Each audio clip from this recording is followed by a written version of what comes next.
Hello, my dear CA Intermediate students. So, CA Intermediate audit classes we are launching. இது யாருக்கு applicable அப்படி கேட்டிங்கன்னா Jan 2026 exam எழுத போகிறேன் மேடம், நான் இதுக்கு சப்ஸ்கிரைப் பண்ணலாமான்னு கேட்டால் வேண்டாம். ஏன்னா இந்த கிளாஸஸ் நம்ம ஸ்டார்ட் பண்ண போகிறதே நவம்பர் மாதத்தில் தான்.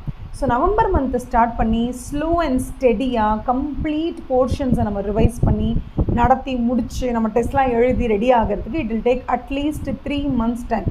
So November, December, January. So January எண்டில் தான் இந்த என்டையர் போர்ஷன்ஸை நம்ம முடித்து ரெடி ஆகும். ஸோ இந்த batch is for people who are going to write exams from May 2026. இது மட்டும் இல்லை, இன்னொன்று என்னென்னா Jan 2026 வரைக்கும் தான் உங்களுக்கு பழைய போர்ஷன்ஸ் எல்லாம் அப்ளிகபிள்.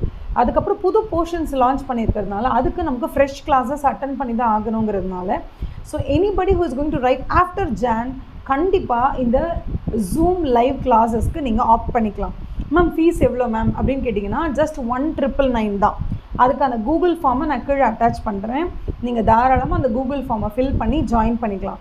மேம் எக்ஸாக்டாக நீங்கள் என்றைக்கு ஸ்டார்ட் பண்ண போகிறீங்க அப்படின்னு கேட்டால் ரிசல்ட் வந்து கரெக்டாக 7th டே நம்ம இந்த கிளாஸஸை ஸ்டார்ட் பண்ணிவிடுவோம். For example November 4th result வருதுன்னு வச்சுக்கோங்களேன், நம்ம November 10th or 11th class start பண்ணிடுவோம். ஸோ இது வந்து டென்டேட்டிவ் டேட்டு தான், பிகாஸ் எக்ஸாக்டாக என்றைக்கு ரிசல்ட் வருதோ அதுலேருந்து ஒரு 1 வீக்கில் நம்ம இந்த கிளாஸஸை ஸ்டார்ட் பண்ணிப்போம். ப்ராபப்ளி நவம்பர் 11th வச்சுக்கோங்களேன், நவம்பர் 11th போல் நம்ம வந்து ஸ்டார்ட் பண்ணிடலாம் இது தாராளமாக. That is one thing. Number 2, ma'am இந்த கிளாஸஸ் எந்த புக்கை நம்ம ஃபாலோ பண்ண போகிறோம்னா CA இன்ஸ்டிடியூட்டோடைய ஸ்டடி மெட்டீரியல் தான் ஃபுல் அண்ட் ஃபுல் ஃபாலோ பண்ண போகிறோம். மேம் மோட் ஆஃப் டீச்சிங் எப்படி இருக்கும் அப்படின்னா, இப்போ நான் உங்ககிட்ட எப்படி பேசிகிட்டு இருக்கேன், தமிழும் இங்கிலீஷும் கலந்து தானே பேசிகிட்டு இருக்கேன், அதே மாதிரி தமிழ் ப்ளஸ் இங்கிலீஷ் கலந்து தான் ஃபுல்லாகவே இருக்கும். மேம் இதில் டெஸ்ட் சீரீஸ் இருக்குது அப்படின்னு கேட்டால் இந்த பேக்கேஜில் டெஸ்ட் சீரீஸ் வராது. பட் அதுக்கு தனியாக ஒரு டெஸ்ட் சீரீஸ் இருக்கும், அதை நீங்கள் பர்ச்சேஸ் பண்ணி எழுதிட்டிங்கன்னா அது வந்து உங்களுக்கு they will evaluate and give you. நம்ம கிளாஸில் நம்ம என்ன பண்ணுவோம் அப்படின்னு கேட்டிங்கன்னா ஒர்க் ஷீட்ஸ் கொடுப்போம்.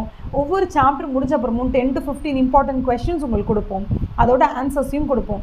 அந்த கொஷின் அண்ட் ஆன்சரை நீங்கள் வீட்டில் ப்ராக்டிஸ் பண்ணி எழுதிட்டு எனக்கு பிடிஎஃப் நீங்கள் அனுப்பிச்சிட்டிங்கன்னா அந்த பிடிஎஃப்பை நான் பார்த்து நீங்கள் இன்னும் ப்ரெசன்டேஷனில் என்னென்ன சேஞ்சஸ் பண்ணணும், எப்படி பண்ணால் இன்னும் பெட்டராக இருக்கும்னு உங்களுக்கு 1-on-1 ஒரு கைடன்ஸ் வந்து இதில் கண்டிப்பாக கிடைக்கும். ஓகேவா? ஸோ இதில் நம்ம என்னென்ன சாப்டர்ஸ் எப்படி வந்து கவர் பண்ண போகிறோம் அப்படிங்கிறது எல்லாத்தையும் பற்றி நான் உங்களுக்கு தனியாக ஒரு வீடியோ பண்ணுறேன். That is so exciting, because நம்ம எந்த சாப்டரில் ஸ்டார்ட் பண்ண போகிறோம், அதுலேருந்து இந்த சாப்டருக்கு நம்ம வந்து ஜம்ப் பண்ணால் ஜாலியாக இருக்கும்.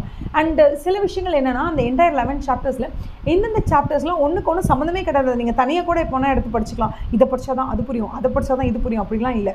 இந்த சாப்டர் நீங்கள் எதையுமே படிக்காமல் தனியாக எடுத்து படித்தா கூட புரியும். அப்படி ஒரு சாப்டர் இருக்குது, சொல்லட்டுமா? That is chapter number 11. அந்த சாப்டர் நம்பர் 11க்கும் எதுக்கும் சம்மந்தமே இருக்காது. அது நீங்கள் எப்போ வேணாலும் நினச்சா தனியாக எடுத்து படிக்கலாம். ஓகேவா?